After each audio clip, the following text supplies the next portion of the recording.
আসসালামু আলাইকুম সম্মানিত দর্শক, আমি এই হাঁসগুলাকে মাত্র ভ্যাকসিন দিয়েছি 1 সিসি করে।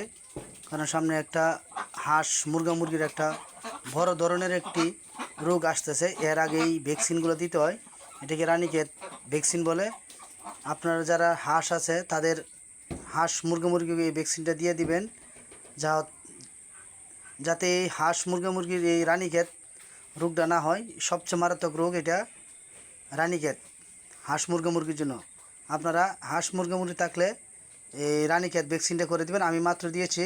দেওয়ার আগে আমার মনে নেই যে আপনাদেরকে কীভাবে দেখাবো যে কীভাবে আপনার ভ্যাকসিনটা প্রস্তুত করতে হয়। আমি আসলে ভুলে গিয়েছিলাম। দেওয়ার পরে মনে হয়েছে যে ছোটো একটা ভিডিও আমি আপনাদেরকে দেখাই যে কীভাবে এটা করতে হয়। যে আপনারা এই যে একটা ভ্যাকসিন, এটা আপনার এতে পাওয়া যায়, ফার্মেসিতে পাওয়া যায়। যদি হাসপাতালে না পান, এই ভেটেরিনারি ফার্মেসিগুলোতে কিনবেন। এটা দাম নেবে আপনার 80 থেকে 100 টাকা। এটা নিয়ে আপনি 100 হাঁসকে করতে পারবেন। আমি 31টা হাঁসকে করেছি। আর জায়গায় আমার বোনকে পাঠিয়ে দিয়েছি। আরও 6টা হাঁস আরেকজনের আছে ওইটা করে দেওয়ার জন্য। আপনারা যারা এই মুরগি আছে, এটা হাঁসের জন্য, শুধু মুরগির জন্য আলাদা, হাঁসেরটাও আলাদা।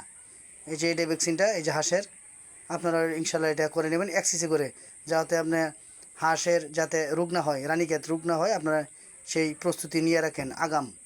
আসসালামু আলাইকুম রহমতুল্লাহি ওবরকাতুহু।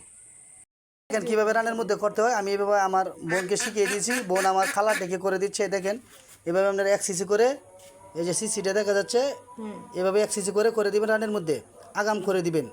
তাহলে মনে হয় যে আপনার হাঁস সুস্থ থাকবে ইনশাআল্লাহ। আসসালামু আলাইকুম।